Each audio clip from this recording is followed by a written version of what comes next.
नमस्कार दोस्तों। जीवन एक सफर है जिसमें उतार चढ़ाव आते रहते हैं, लेकिन जीत हमेशा उसी की होती है जो कभी हार नहीं मानता।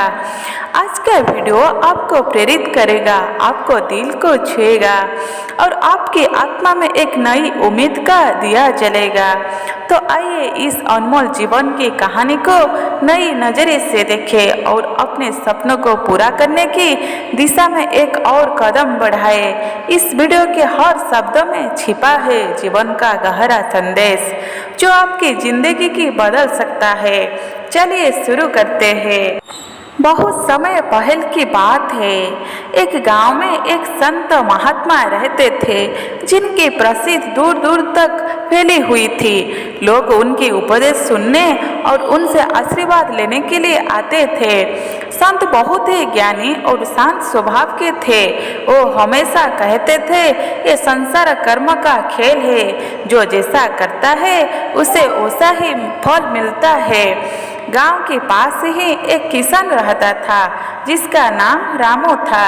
रामू बहुत मेहनती था, लेकिन उसकी किस्मत कभी उसका साथ नहीं देती थी। चाहे वो कितना भी मेहनत कर ले, उसकी फसल कभी अच्छा नहीं होती थी और उसका जीवन हमेशा संघर्ष से भर रहता था।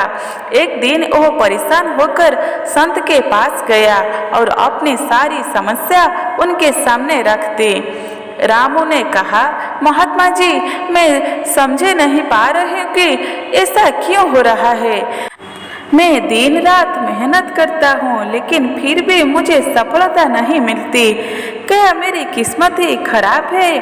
संत ने उसकी बातों ध्यान से सुनी और बोले, रामू, किस्मत का खेल भी तुम्हारे कर्म से ही निर्धारित होता है, लेकिन सबसे पहले ये जानना जरूर है कि तुम अपने कर्मों का किस दृष्टिकोण से देख रहे हैं। रामू ने उत्सुकता से पूछा, कैसे? संत ने एक मुस्कान के साथ कहा, चलो मैं तुम्हें एक कहानी सुनाता हूँ, इससे तुम्हें उत्तर मिलेगा। कहानी राजा और गुप्त धन। एक बार एक राजा था जो बहुत धनी और शक्तिशाली था। उसके राज्य में हर प्रकार की संपत्ति थी, लेकिन फिर भी वो राजा खुश नहीं था। उसने अपने सभी मित्रों और ज्योतिषियों को बुलाया और उनसे पूछा, मैं इतना धनी और शक्तिशाली हूँ, फिर भी मैं संतुष्ट क्यों नहीं हूँ? मित्रों और ज्योतिषियों ने कोई प्रकार की सलाह दी, लेकिन राजा के कोई संतोष नहीं मिला। अंत में राजा के राजगुरु ने कहा, राजन, अगर आप सचमुच संतुष्ट और खुश रहना चाहते हैं तो आपको अपने कर्मों का विचार करना होगा। सिर्फ धन और संपत्ति से खुशी नहीं मिलती। आपको कर्म की शुद्धता और सद्गुण ही आपको जीवन में शांति और संतोष ला सकते हैं। राजा ने इस पर विचार किया और सोचा, क्या सचमुच मेरी कर्म में कोई कम है? राजगुरु ने कहा, राजन, एक पुरानी कहावत है, जो जैसा बात है वैसा ही करता है। अगर आप अच्छा करते हैं तो आपका अच्छा मिलेगा, लेकिन अगर आपको कर्म स्वार्थ और अहंकार से भर है तो आपको सिर्फ दुख ही मिलेगा। राजा ने अपने कर्मों का विश्लेषण किया और पाया कि वो अक्सर दूसरों का शोषण करता था और केवल अपने स्वार्थ के लिए निर्णय लेता था। उस एहसास हुआ कि उसकी नाखुश का कारण उसके कर्म का दोषपूर्ण होना है। इस एहसास के बाद राजा ने अपने जीवन को बदलने का संकल्प लिया। उसने फैसला किया कि अब से वो सिर्फ अच्छे कर्म करेगा और दूसरे की भलाई के लिए कार्य करेगा। धीरे धीरे राजा ने अपनी सोच और कर्म में बदलाव लाया और कुछ समय बाद उसकी नाखुश दूर हो गई। वो अब सच्चे अर्थ में संतुष्ट और खुश रहने लगा। कहानी के सार, संत ने रामू से कहा, राजा की तरह ही हम अपने कर्म का विचार करना चाहिए। यदि हम सच्चे मन से और पूरी ईमानदारी से अपने कार्यों को करते हैं तो हम फल अवश्य ही मिलेगा। कोई बार हम ये फल तुरंत नहीं मिलता, लेकिन हम धैर्य रखना चाहिए। हर कर्म का फल निश्चित है, चाहे ये अच्छा है या बुरा। रामू ने संत की बात ध्यान से सुनी और उनसे पूछा, लेकिन महात्मा जी, अगर हम अच्छा कर्म करें और फिर भी हम बुरा परिणाम मिले तो क्या करें? संत ने उत्तर दिया, कई बार हमारे पुराने कर्मों का भी प्रभाव हमारा वर्तमान जीवन पर पड़ता है। ये कर्म का खेल है। यदि हम पहले गलत कर्म कर चुके हैं तो उसका प्रभाव भी हमारा जीवन पर पड़ेगा। इसलिए हम यह समझना चाहिए कि हमारा कर्म का परिणाम कभी कभी तुरंत नहीं दिखता, लेकिन समय के साथ हम उसका फल अवश्य मिलता है।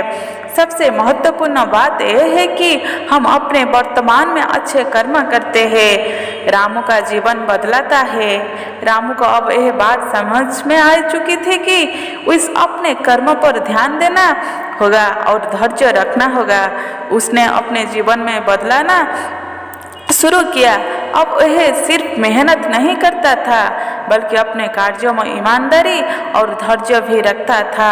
उसने अपने खेतों में और अधिक मेहनत करनी शुरू की, लेकिन इस बार उसके मन में कोई शिकायत नहीं था। वो जानता था कि उसके अच्छे कर्म का फल उस एक न एक दिन अवश्य मिलेगा। समय बीता और रामू की मेहनत का फल उस मिलने लगा। उसकी फसल अब अच्छी होने लगी और उसका जीवन धीरे धीरे सुखमय हो गया। रामू ने संत का धन्यवाद किया और जीवन भर उनके उपदेश का पालन किया। ये कहानी हम सिखाती है कि जीवन में सब कुछ कर्म का खेल है। चाहे हम किसी भी परिस्थिति में हो, हम अपने कर्म पर ध्यान देना चाहिए। यदि हम अच्छे कर्म करेंगे तो हम उसका फल अवश्य मिलेगा, और यदि बुरे कर्म करेंगे तो उसका परिणाम भी हम भुगतना होगा। इसीलिए जीवन में हमेशा अच्छे कर्म करने की कोशिश करो, धैर्य रखो और ईमानदारी से अपना काम करो। यही सफलता का असली रास्ता है। इस कहानी का मूल संदेश है कि हम अपने कर्मों का विश्लेषण करना चाहिए और अच्छे कर्म का रास्ता अपनाना चाहिए। चाहे कितने भी कठिन क्यों ना आए, अगर हम सच्चे मन से और पूरी निष्ठा से कार्य करेंगे तो हम सफलता और संतोष अवश्य प्राप्त होगा।